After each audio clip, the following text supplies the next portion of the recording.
This is Knezovic with Michelle Knezovic, presented by Superbook Sports on Nashville's best sports talk, 102.5 and 106.3 The Game, and on the Game Nashville app.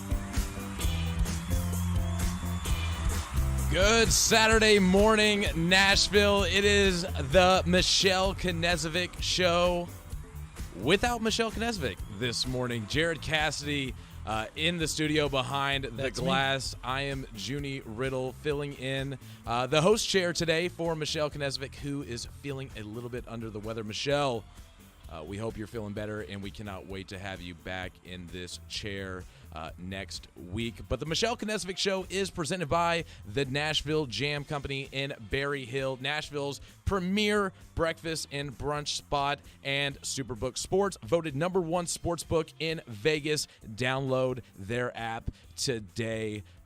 Jared, it is finally that time of year when it's hitting October, where it seems like all the sports leagues are kind of starting to either wrap up or getting going. So we got baseball, we got football, we got hockey, we got a little bit of basketball news coming out. So today for the Morning Brew, which is brought to you by the Nashville Jam Company, Nashville's premier breakfast and brunch spot, can go all day about how amazing they are with their awesome food, awesome prices.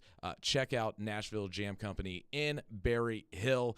But let's get into some of these big topics today. I'm going to start with some baseball news because the wild card round of the MLB playoffs started yesterday. We had the Cleveland Guardians beating the Tampa Bay Rays 2-1 yesterday. The Seattle Mariners beat the Toronto Blue Jays pretty handily, 4-0. And then we saw the San Diego Padres hit 4 home runs against the New York Mets. Max Scherzer was ineffective in that game, losing 7-1 to the Padres at home there in Citi Field. And I think the highlight in baseball yesterday had to be the Philadelphia Phillies, who put up 6 runs in the 9th inning yesterday to beat the St. Louis Cardinals. A lot of Cardinals fans were leaving early and just completely missed on that huge comeback by the Philadelphia Phillies. So an exciting first day of the MLB wild card round. Let's head into some NFL now. I think we had probably the most exciting game of the year for Thursday Night Football. Jared, did you tune in? Oh, yeah. Yeah, we had the Colts taking a visit to the Broncos, and if anybody ever listens to me when I talk about Thursday Night Football, I'm always taking the home team unless the matchup is just completely off balance. I thought Denver was going to put the Colts in a huge hole in this division in the AFC South, making them 1-3-1, but that's not how it played out, Jared. Russell Wilson is not looking like Russell Wilson. Struggled a lot, missing a lot of receivers, making a lot of mistakes, throwing ill-timely interceptions, and also another 4th and 1 short line to gain for Russell Wilson in another big game. I mean, I guess Thursday Night Football doesn't necessarily compare to the Super Bowl, but Richard Sherman had something to say because he's on the Monday Night Football or the Thursday Night Football broadcast, and it kind of gave him a little bit of deja vu. Let's go to that. On the final play, you got to run the ball again. Like I mean, I wish I had Marshawn up here. Like 1 yard, you need 1 yard. Run the ball. Run the ball. CT. He's triggered. All he has to do is run the football. Like, necessary criticism. I'm not, I've said enough criticism for him, but God dang it, run the dang ball. Like, learn from your mistakes. Can somebody fill me in? What is he referring to? I'm confused. Have you been in this situation before? Run the ball. A little bit of deja vu from Super Bowl 49, where Russell Wilson threw that interception to Malcolm Butler that kept the Seahawks from being back-to-back Super Bowl champions at that time. Obviously, Thursday Night Football isn't as big, but this was a must-win for Russell Wilson and company. They had to get this one done. They're sitting at 2-3. The expectations are through the roof. I mean, this defense that they have going on, Bradley Chubb and Baron Browning, I mean, they were giving Matt Ryan and this offensive line fits all night. They couldn't do anything. And to see that situation when Russell Wilson threw that interception to Stephon Gilmore, they were in a position to go up 6 points, and no one had scored a touchdown to that point. And you would think that he would know situationally that he had to keep safe with the ball, and he just didn't. He didn't, and it cost them the game.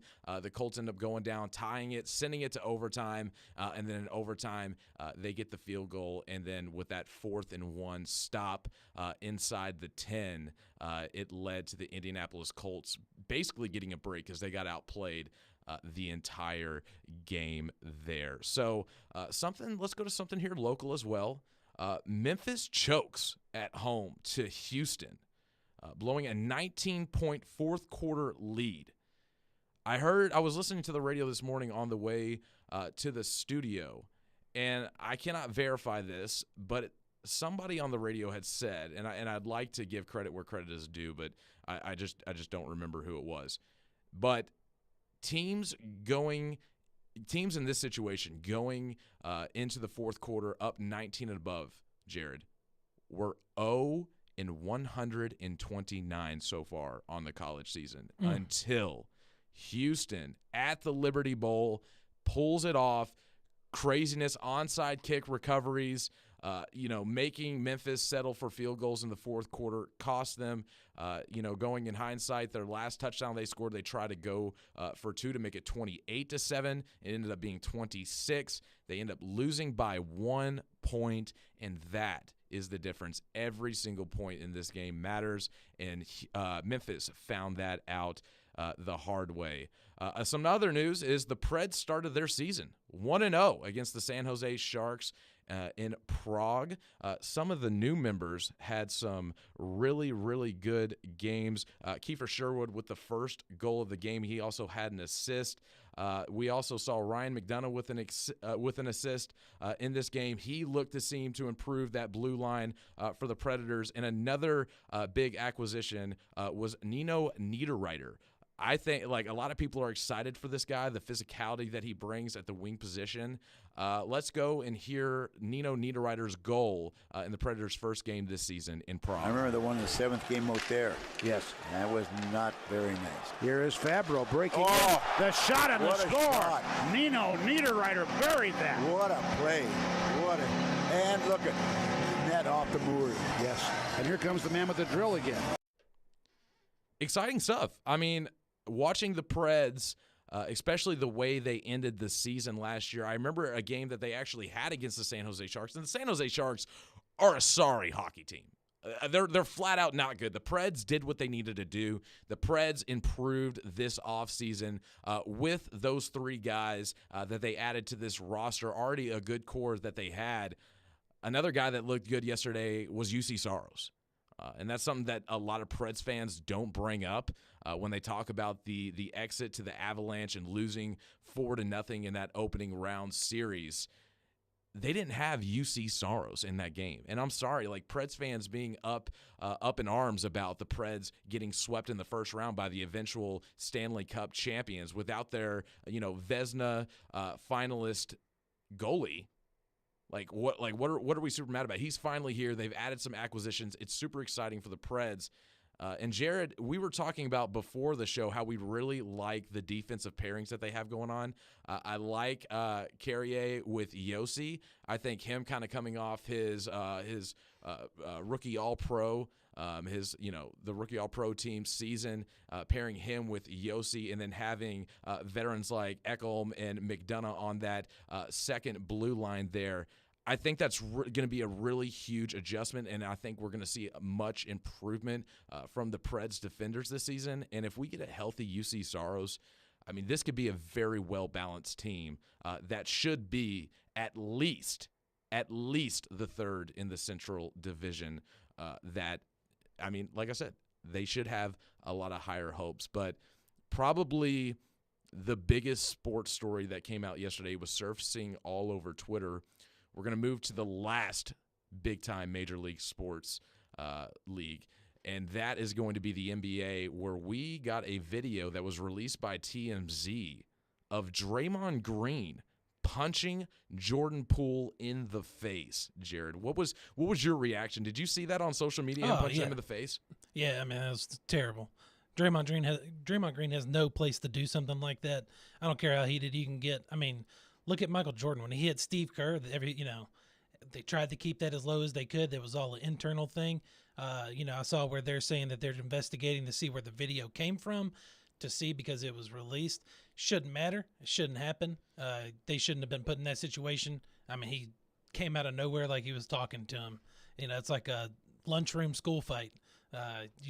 Those kind of things, you just hate to see it, and especially from two players that are super key to those teams right now. And I agree with you there, but going to the whole release, the Warriors said that they are going to be investigating this to see how it was released, but I think that's BS. I'm calling BS on the Warriors. Listen, they had to have known this. Both these guys are going into contract years, which was kind of the start of the feud. Apparently, Jordan Poole was, making jokes referencing how he was going to get paid and how, who's invited to Jordan Poole's pool. And he told apparently the final straw because the joke was apparently getting old, not only to Draymond Green but to the rest of the team.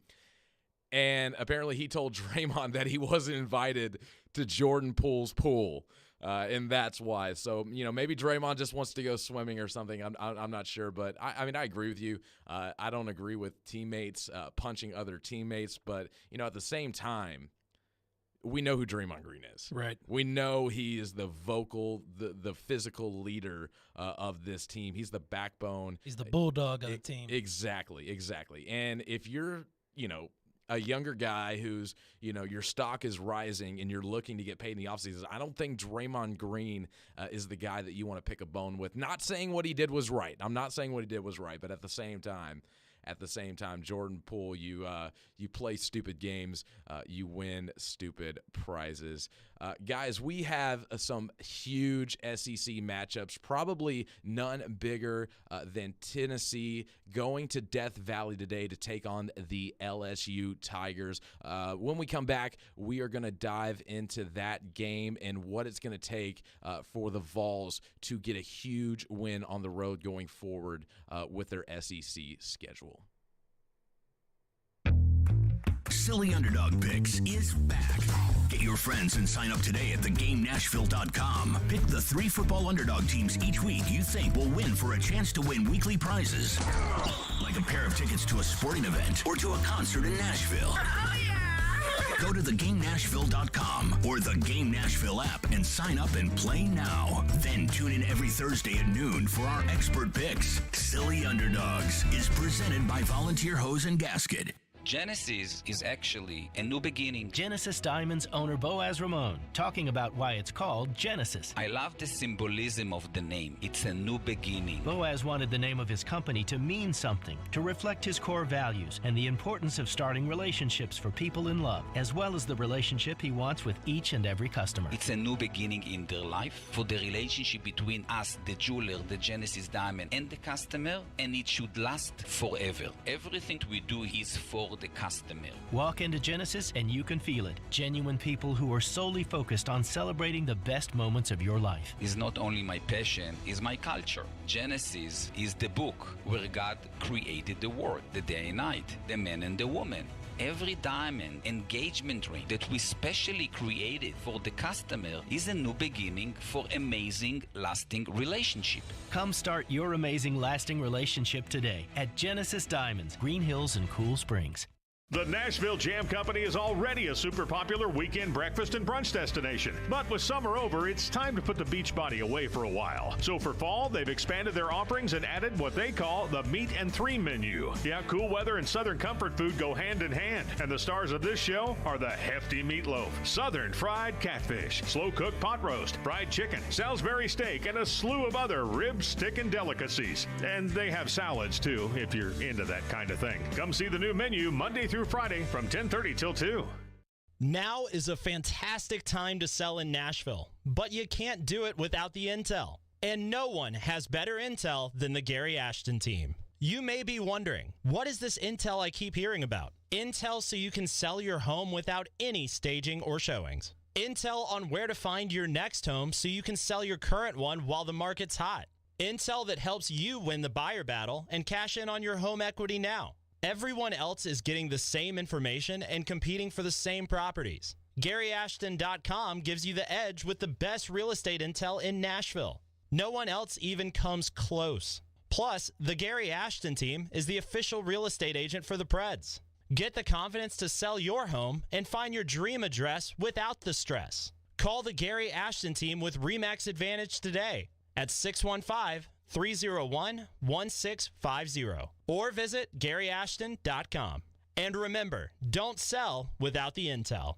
What's up, everyone? It's me, Michelle Knezovic, and I want to know if you can beat Vegas this football season. Superbook Sports gives you the chance every week to go head-to-head with the best odds makers in Las Vegas. No fancy computer algorithms, just the best team of odds makers in the business behind the counter at Superbook in Las Vegas. Listen, I like the Tennessee Titans plus 305 to win the division. I still think that they have a chance to take the AFC South. Plus, Superbook features some of the best odds boosts and promos bets anywhere. To download the Superbook Sports app or visit superbook.com. Start your battle against Vegas right now. Visit superbook.com for terms and conditions. Gambling problem? Call 1-800-889-9789.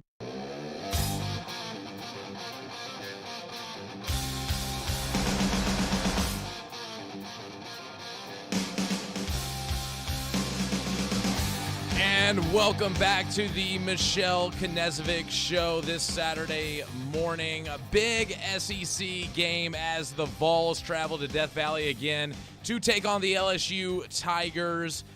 Jared, how are we feeling today about this huge road matchup? LSU has won the last 5 matchups against Tennessee. Some wild games back in the day down there in Baton Rouge. Tell us some of your thoughts initially going into this game, and what do you think is going to be a huge X factor? Yeah, it's not great, Bob. Things do not always go well for Tennessee when we play LSU. Recent time that we went there, thought we won it, and then sadly mistaken. So there has been heartbreak down in Death Valley. Also, that comes in the territory at Neyland too. But this game, obviously, I kind of told Caroline because she's going to be down there this weekend. I was talking to her about it, and a lot of people are saying that Tennessee got a good draw of getting the early game at Death Valley. I don't really care what time you go to Death Valley. It's Death Valley for a reason. Like there's no good time of day to play there.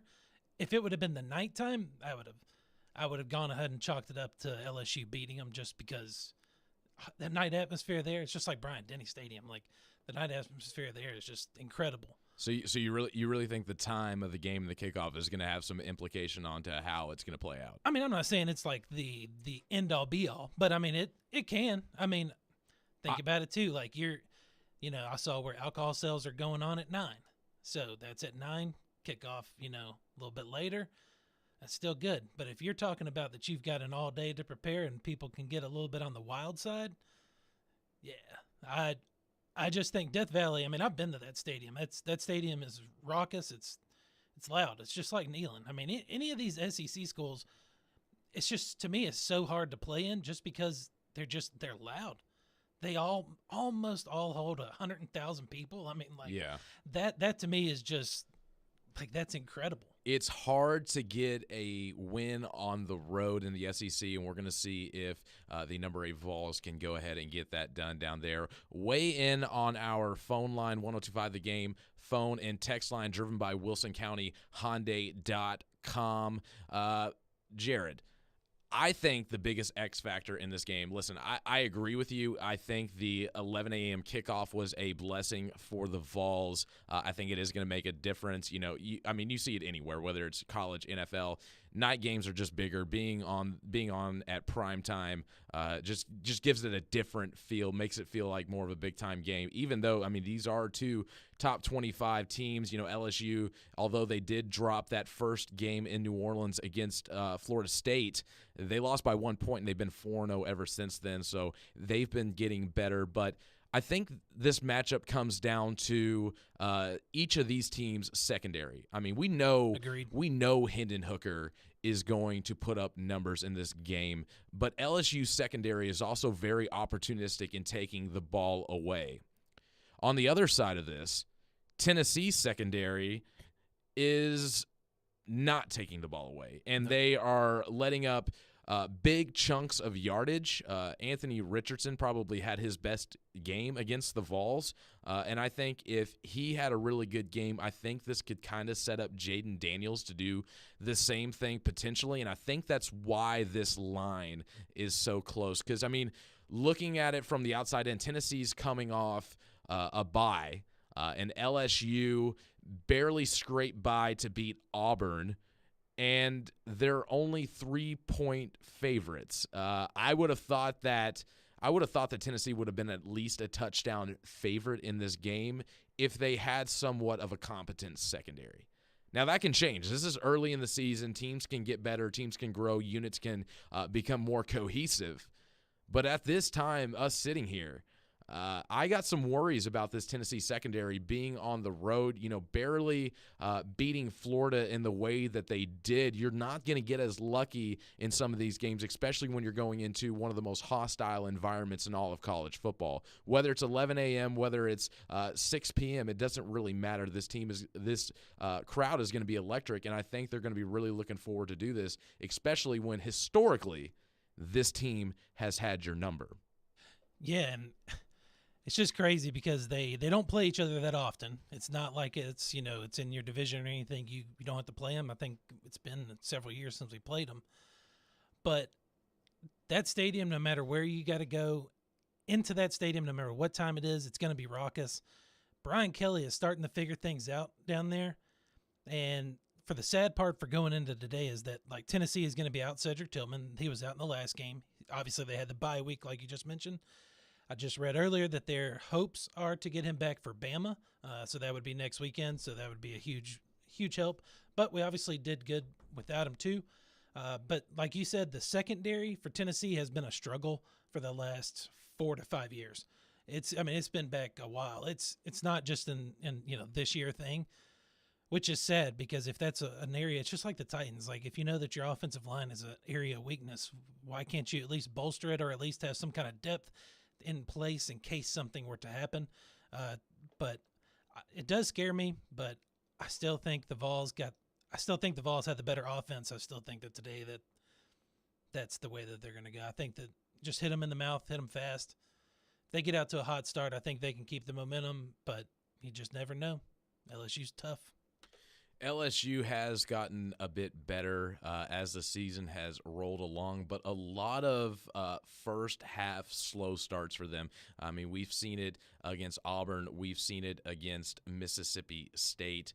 We also saw it against Florida State, which they ended up dropping that game. So it'll be really interesting to see that. Jaden Daniels is also coming off a pretty bad game, 8 of 20 for 80 yards against Auburn.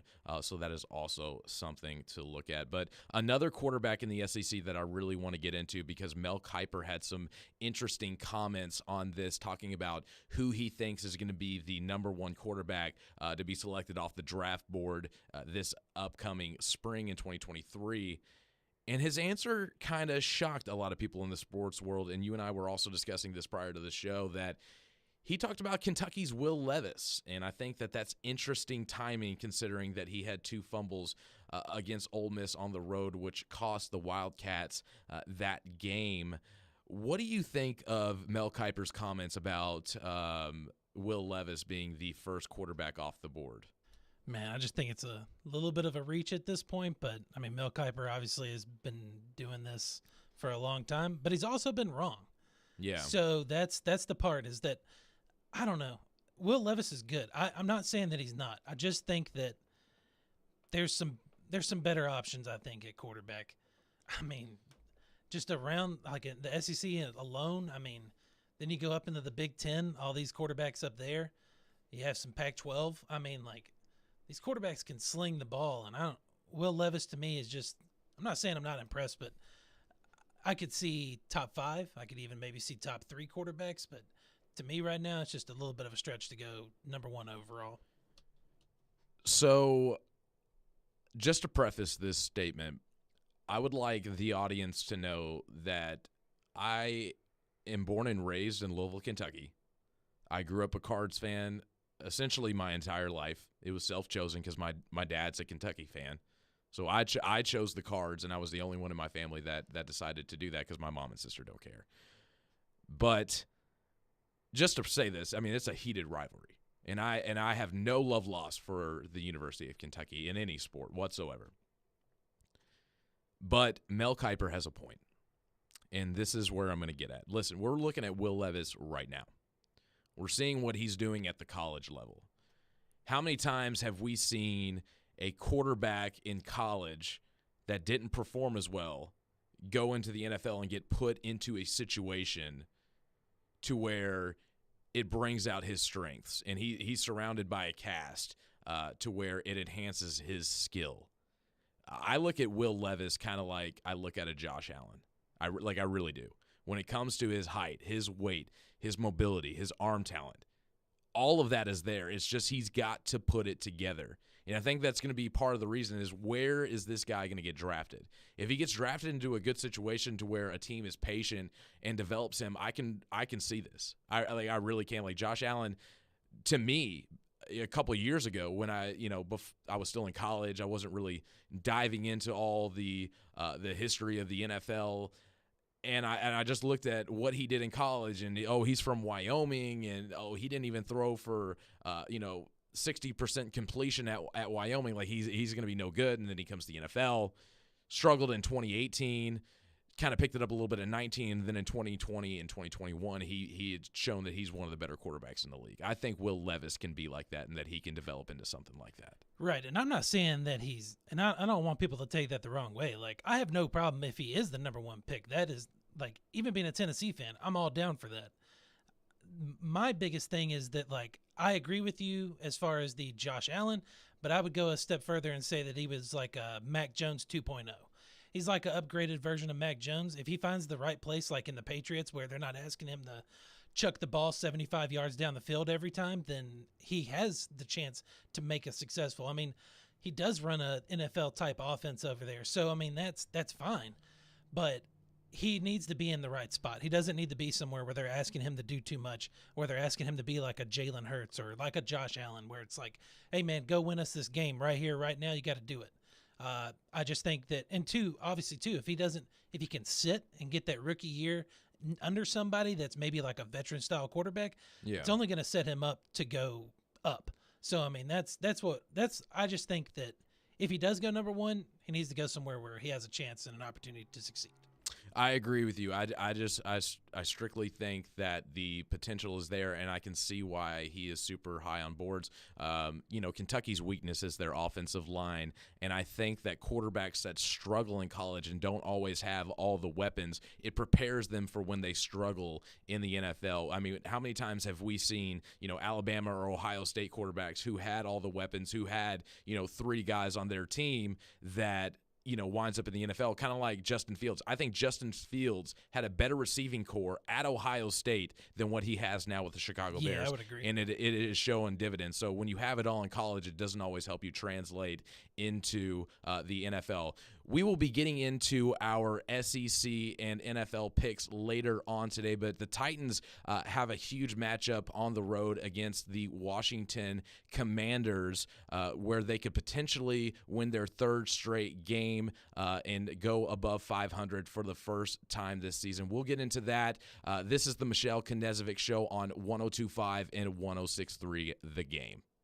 There's never a good time for your furnace to go out, especially in the winter, but it's always a good time to call Lee Company. Our heating and air conditioning pros are available 24/7. No heat? Don't wait. Call Lee Company now at 615-567-1000. Our expert technicians will diagnose the issue and fix it right the first time. When you're cold, you need someone you can count on to bring the heat. Call Lee Company now at 615-567-1000 or visit leecompany.com. Hey Nashville, TJ Anderson here. With real estate listings, you have to read between the lines. Like breathtaking means yikes. Fixer-upper? It was definitely on an episode of Hoarders. And close to everything? Well, I hope you like the sound of trains. My team at TJ Anderson Homes of Benchmark Realty is ready to help both home buyers and sellers decode the market. Oh, and if the house is charming, it's probably ugly but has a great personality. Google TJ Anderson Homes, read our reviews, and see why we are referred for a reason. TJ Anderson Homes of Benchmark Realty, 615-432-2919. Men, are you asking yourself questions like, why am I gaining fat? Why is my energy or sex drive down and maybe haven't been getting the exercise you need? If you want to get back to the man you used to be but just don't have that youthful energy, that edge you once had, you very well might have low testosterone. Low T causes all kinds of issues, from a reduced libido, lower drive, and bad sleep patterns to problems with muscle gain, bone density, and more. It may even contribute to erectile dysfunction, and if this sounds like you, it's probably time to get treated for your low T. At the Tennessee Men's Clinic, we've treated thousands of men for low T. We've seen them put on muscle, add to their energy, improve their sex lives, get better sleep, and just feel better. Plus, if you're like most men, you'll see results in only a few weeks. So make an appointment today and experience how testosterone therapy can truly change your life. Your initial appointment is only $99 with results in minutes. Call today, 615-208-9090, or go to TennesseeMen'sClinic.com. Visit our website to learn more, including side effects, treatments, extra results vary. This week's Nashville's best deal is Slingshot Me of Music City. Experience a whole new Nashville with the Polaris Slingshot rental. Let the amazing views take your breath away as you view the sights as never seen before in an open-aired auto cycle. These things are awesome. Get a 4-hour rental for only $115 at theGameNashville.com/deals. Slingshot Me of Music City is Nashville and Middle Tennessee's premier slingshot rental destination. Get half off now at theGameNashville.com/deals. Contact Slingshot Me for any questions about rentals at 615-601-2829. Nothing makes one feel better than the ability to give to someone in need. You have the power to give the most important gift of all, the gift of life, with a donation of your blood. Supplies are desperately low in our area, and your help is needed. Blood Assurance is a nonprofit community blood center that supplies our Middle Tennessee area hospitals. Please find it in your heart to donate. Be someone's hero today. Go to bloodassurance.org to find a location or blood drive near you. That's bloodassurance.org. Give blood, give local, save lives with Blood Assurance. Later today.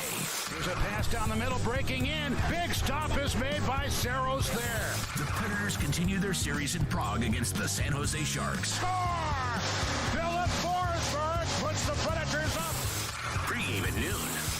Puck drop at 1. On your home for Nashville. 102.5 and 106.3 The Game and the Game Nashville app. Washington would, this is a bit of a stretch, but they'd struggle to win the SEC this year. That's not exactly true. That's never true. But when you watch them, it seems that way because their flaws are so deep that they can't begin to bring to bear their strengths. The strength of this team is the wide receiver group with Curtis Samuel, Terry McLaurin, tight end Logan Thomas, the pass catchers, J.D. McKissick running back out of the backfield, catching passes. It is a fantastic, diverse, capable group of pass catchers. There's two problems. One is that the offensive line is absolutely a shambles. It was average at best, below average at both guards until they started to get a bunch of injuries. Then all of a sudden you get the right guards out. You've got your third string center started last week against Dallas. So now you've got injuries added to a lack of capability, and the offensive line has no real chance to protect Carson Wentz. That was Trevor Maddich on Stillman and Company. He appears there weekly Tuesdays at 4:30. My name's Junnie Riddle. I'm filling in for Michelle Knezovic here on the Michelle Knezovic Show, live from the Hillside Medical Game Studio. We got Titans at Commanders Sunday with a noon Central kickoff. Big-time matchup.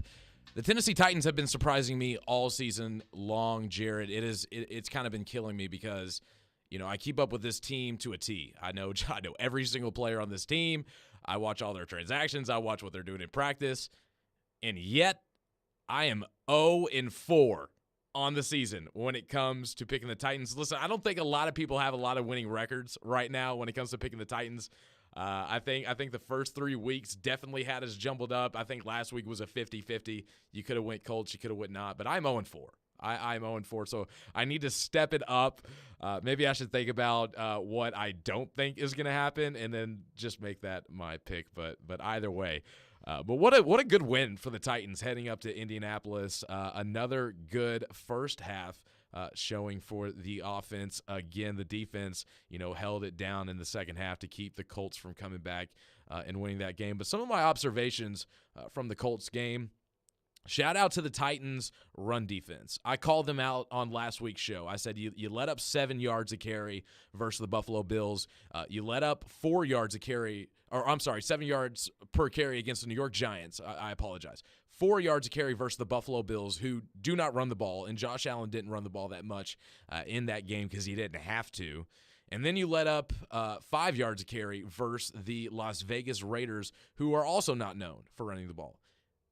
They held Jonathan Taylor in the Indianapolis Colts to 1.7 yards a carry. And on top of that, the Colts, who had not allowed over 3 yards a carry, definitely let up more than that against Derrick Henry and company in the first half. Derrick Henry came alive in that game, and that is something that I'm really noticing and hoping that keeps going forward for the Titans' sake.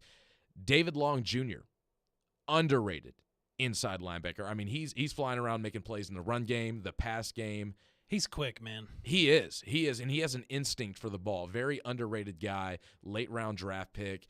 He has been the difference, especially with Zach Cunningham not playing as well as he did last year and in years past. And with him being injured, a few other guys that stepped up that I saw, Dylan Cole and Joe Schobert. Dylan Cole, who's been here, and he was meant to be a backup, has stepped in and filled in and played decent. And then Joe Schobert getting signed that week. I'm familiar with Joe Schobert because he played for the Cleveland Browns for a couple years, gave my Steelers some headache, went over to Jacksonville and got cut, and then ended up playing for the Steelers last year. Hadn't had a really good season in the last 2 years since he's been a part of the Cleveland Browns, but I mean he was the highest rated defender according to PFF. In his first games suited up in the two-toned blue. But things that I was not impressed with, Jared, and it's these second-half woes with the Tennessee Titans that's really starting to scare me. They're sitting at 2-2, which I think a lot of people, could have predicted, 3-1, 2-2. You're a missed field goal away from being 3-1. So the sky is not falling. But the sky is definitely falling in the second half for this team. I mean, you're getting outscored 68-7 in the second half. And I don't think we have this clip, but Trevor Maddich, again, kind of going back to him, love his insight when he comes on to Stillman and company. I mean, he's just the best. He's one of the best of the best. He said it good. He said the Titans schemed to their weaknesses in the first half, and as soon as other teams make adjustments, they can't bounce back. And that's something that's going to have to change. I mean, listen, you should have beat the Giants. Your second half woes are the reason you lost that game. You lost to the Bills. It wasn't even close. You were down 10 points at halftime already. But again, your first half was much better than what that second half was, because I mean that was atrocious. That was the worst half of football I think I've seen the Titans play since Mike Vrabel and Tannehill have been at the helm together. And then they go up 14 points against the Raiders, and by the luck of someone above, the Raiders choke so many times. I mean, Darren Waller, one of the best tight ends, had a go-ahead touchdown, and it gets popped up in the air, and Kevin Byard takes it for, a pick that basically is, the difference in that game. And then you look at, the Indianapolis Colts, they were up 24-3, like midway through the second, and you don't put up a single point after midway through the second quarter. This is going to catch up to you. It's going to catch up to you. And it might not be this week because you're going up against the Washington Commanders. But to sit here and say that the Washington Commanders cannot come out with a win in this game is ridiculous. I mean, what are your thoughts with this game going up against the Commanders? Oh, I mean, like, let's call a spade, right? Like, Washington's not a great football team, but they have playmakers. I mean, Trevor Maddich laid it out in that clip we came back to. Like, Terry McLaurin, like, that guy has a set of wheels. I mean, like, you have to contain him. Like, we did a good job of containing Jonathan Taylor. If you would have told me that we would contain Jonathan Taylor and then let Saquon Barkley go nuts, I would have told you that you were crazy. Right. No, absolutely. Some key injuries for the Titans going into this game. Ola Adeni is out. Traylon Burks, rookie wide receiver, is out. Zach Cunningham, second game in a row. He is going to be out. Hopefully those backups that we had mentioned earlier can perform well. The biggest one to me, Bud Dupree. This defense is flat out different when he's in the game. When he is there, Weaver forced 2 fumbles against the Colts. Rashad Weaver, he's not getting enough attention as well for what he's doing. But obviously, I think there's a huge difference when you have 2 good pass rushers. And I put Weaver in there. Listen, I didn't think the season was ending because they had Weaver behind Harold Landry and Bud Dupree. But when you're missing both Dupree and Landry and Ola Adeni, who can come in and give you a spark, that's 3 of your top 4 edge rushers, and that completely changes the dynamic of this defense. Your weakness is your secondary, and when you're missing the guys that are best at getting to the opposing team's quarterback, it's always going to stir up trouble. We talked about the Tennessee Titans being a top 5 defense going into this season, and truly, I believe if they were healthy at the edge rusher position, they would be. They have enough talent spread out around. Amani Hooker is another guy that won't be playing this week due to concussion, which props to the Titans. I get it. Amani Hooker's a big part of your defense, but, with concussions and all that stuff, it's good that they're giving him his adequate amount of rest to make sure that he is fully healthy. Let's go into the Commanders. You were talking about some of their playmakers that they have. Wide receiver Jahan Dotson is out. He has been one of the better rookie wide receivers that we have seen. Offensive tackle that came out a few years ago, Sam Cosmi, is out. Safety Percy Butler is going to be out, and linebacker Milo Eifler will be out. So, yes, the Commanders, who are dealing with a bunch of offensive line struggles, will be struggling tomorrow against the Tennessee Titans. I go back to kind of what Trevor Maddich said. And I think that when we look at the matchup in this game, yes, the Washington Commanders have a ton of weapons at their disposal that they can use, but they're missing not only one of them, but Curtis Samuel, he had a good first game, but he hasn't been playing as well since. Let's look at Carson Wentz here. Carson Wentz in the first couple weeks was looking all right. 313 yards week 1, 4 touchdowns, 2 picks, 337 yards against the abysmal Detroit Lions defense, 3 touchdowns and only 1 pick. But since then, he has thrown 1 touchdown and 2 picks in 2 games, and he's gone for 211 and 170 in those games, respectively, under 60% completion. Carson Wentz, when he's playing tougher talent, I think the Titans, with Danico Autry, with Rashad Weaver and Tier Tart and Jeffrey Simmons, the way that they're getting a good 4-man rush, will control the line of scrimmage and really limit Carson Wentz. But we will get into those picks for our last segment going forward. We will also make the rest of our SEC picks after the break. Here, you are listening to the Michelle Knezovic Show on 102.5 and 106.3 The Game. What's up, Nashville? It's Michelle Knezovic, and I am telling you all to root for safeties this season with your friends at Superbook Sports. If you bet with Superbook this football season, they will give you a $50 bonus. Yes, a $50 bonus if a safety is scored on Sunday. From a punter running out of the end zone to a QB sack worth 2 points, root for the chaos. I know I will be, and win money with Superbook this fall.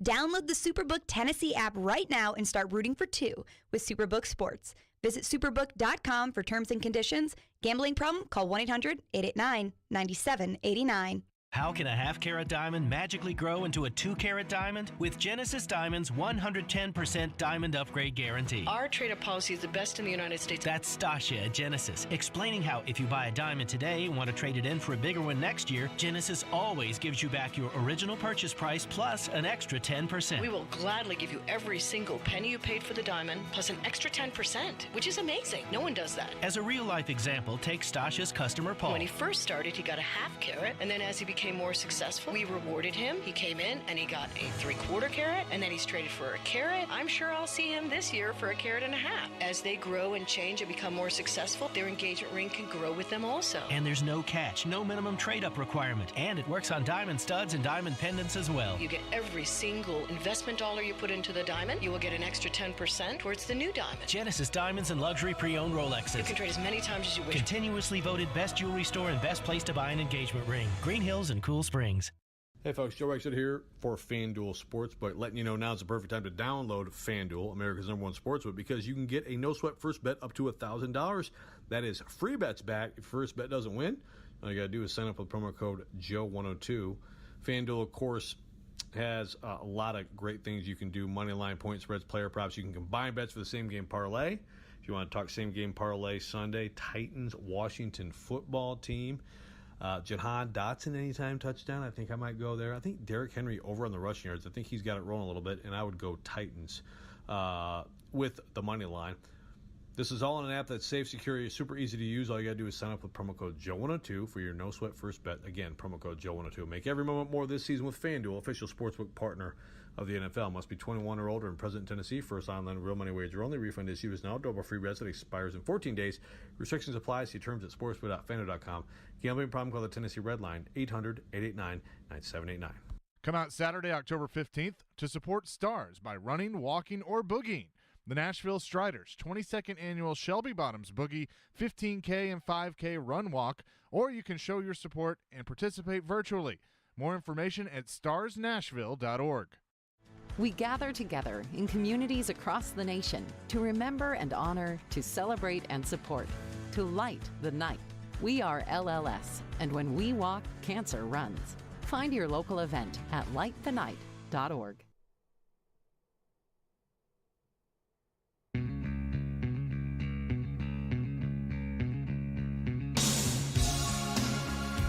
Join Chase McCabe today, filling in for Michelle Knezovic for the SEC Game of the Week at Broadway Brew House at 317 Broadway for the SEC Game of the Week, presented by bettinghero.com.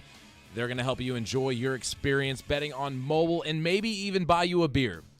The fun starts at 2:30 later today for the kickoff between Auburn and Georgia, one of the oldest rivalries in college football.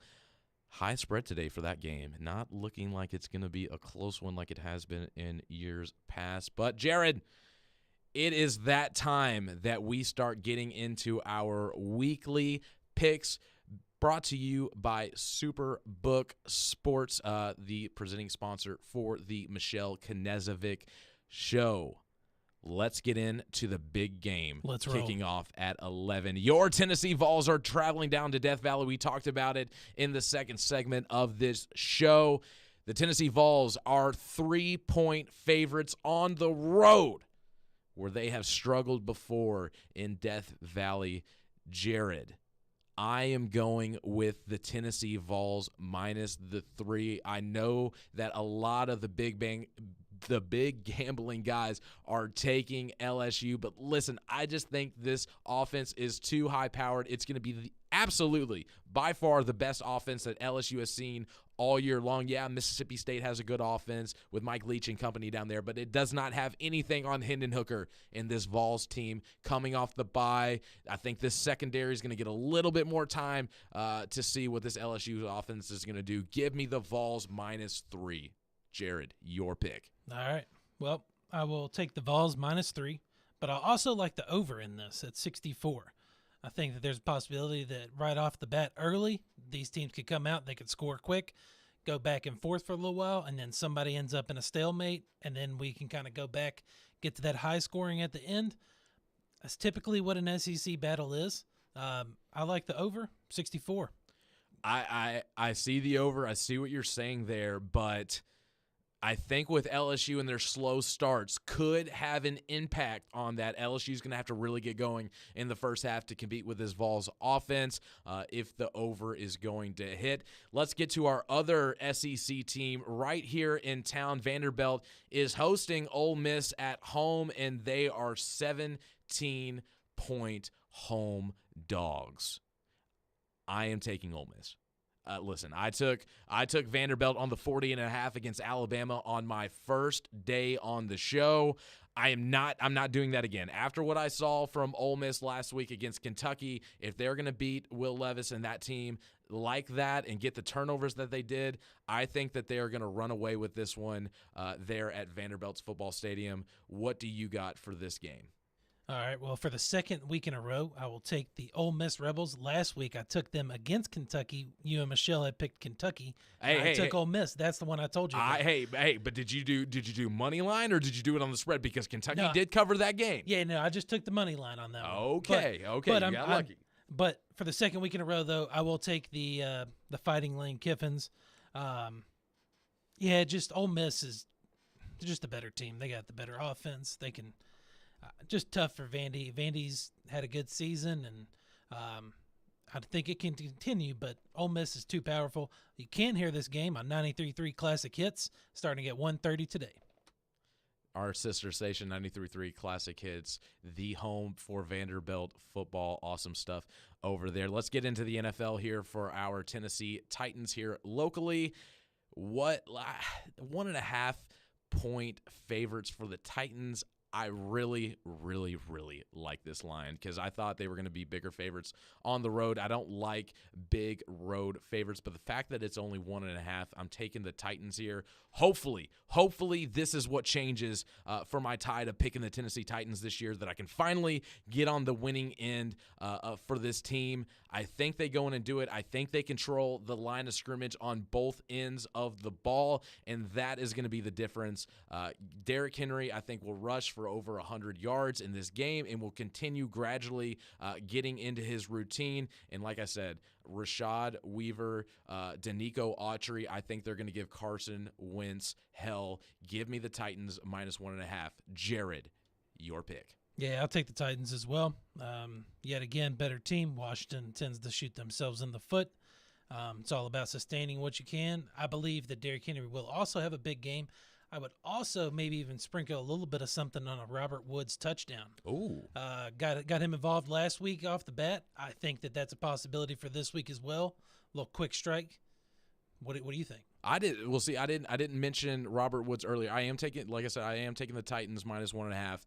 I didn't mention Woods earlier when I was kind of giving my props to some players who played well against Indianapolis. They're finally using Robert Woods the way that he was meant to. Short, intermediate, tough routes, making him the primary blocker on the edge for Derrick Henry. I can't tell you how many times I heard great block on the edge by Robert Woods, finally using him in the right manner. The Michelle Knezovic Show is presented by Nashville Jam Co. in Berry Hill, Nashville's premier breakfast and brunch spot, and Superbook Sports, voted #1 sports book in Vegas. Download their app today. We're going to cap off this show with one random college pick, one random NFL pick. And listen, I know he's listening right now. But my buddy Ryan Burke is really going to like my picks for these next two. For my college pick, I'm going to start college. I'm going to go Northwestern +10 against Wisconsin. Wisconsin has not been playing well. I think Northwestern has been giving teams fits, and I just see Northwestern going in there and getting a win against Wisconsin today. Well, not a win. I think they're going to cover the +10 according to Superbook Sports, so they will cover that +10. Not going to guarantee they get the win, but I think 10's too big of a spread, especially the way that Northwestern played Penn State last week. Jared, your college pick for this week. All right, so I'm going to go with Tulane and East Carolina. Big fan of the Green Wave here. Former employee Elijah Campbell and I, big fans of them. They are -3 favorites. I will take Tulane all day at -3. I don't see any reason why you wouldn't. Also, that over-under for that is 55.5, but I'm a little torn. I would more lean towards the under on this one. The under on East Carolina versus Tulane. Yeah, listen, Tulane has got to get up there for one of the best college football logos in all of America. I'm here for Tulane down there in Ole Miss, a great program that they have had. Those helmets last year. week were insane. Weren't they? Incredible. Weren't they? Yeah. Those combinations are just top-notch, man. I get it. So let's move on to our final pick of the day. We're going to go NFL. And again, my guy, Ryan Burke, big Bears fan. I'm going Bears plus 7.5 against the Minnesota Vikings. I am not a believer in the Minnesota Vikings. I've been saying it all year before the year. They are frauds. The Minnesota Vikings are frauds. They had to come back against the Lions. The Lions should have won that game. Some coaching mismanagement, should have taken a field goal at a certain point. Their defense isn't that good. They had to come back to win. I mean, the Lions' best defensive outing was against this Minnesota Vikings. There's too much talent on this team for them to be in close games like that, and then you go and barely beat New Orleans. It took a double doink again for them not to go into overtime. Give me the Bears to cover the 7.5. They've been playing teams tough. They had a tough loss against the Giants last week. I think they upped their game for this divisional matchup against the Minnesota Vikings, who I do not believe in. Jared, your final NFL pick for the day. All right. L.A. Chargers and the Browns. L.A.'s getting 2.5 in this one. Over-under at 47. I really like the over in this game, and if I had to lean anyway, I would go with the fighting Justin Herberts. Even though he's a little bit banged up, he's still been having some good positive weeks the last 2 weeks. That offense, Mike Williams, I mean, just there's so many options. If they can just get it going, I mean, they play in one of the toughest divisions in all of the NFL. These are the games you got to win. You got to beat the Browns. You got to beat teams like this. I would take the Chargers and the over in this one. Chargers in the over. I think that's going to be a really interesting matchup, them playing in Cleveland there. Cleveland, one of the best running offenses in the league. Nick Chubb and company with Kareem Hunt. They got some studs. I'm up in the air about that game. I think it could go either way. I could see Cleveland controlling and keeping the ball out of Justin Herbert's hands in that one. So we will have to see. But good stuff, Jared. Good stuff. I think Michelle is going to be proud of us for getting through the show without her. Michelle, we will see you next week. The Titans going up against the Commanders on the road. Tennessee heading to Death Valley to take on the LSU Tigers. A lot of great football for the state of Tennessee this weekend, and we will be back next week on the Michelle Knezovic Show from 9 to 10 on Saturdays. You're listening to, again, the Michelle Knezovic Show on 102.5 and 106.3 The Game. ElectronicExpress.com. We make it happen. What's up, everybody? It's me, Michelle Knezovic, and today at 2:30, catch me at Broadway Brewhouse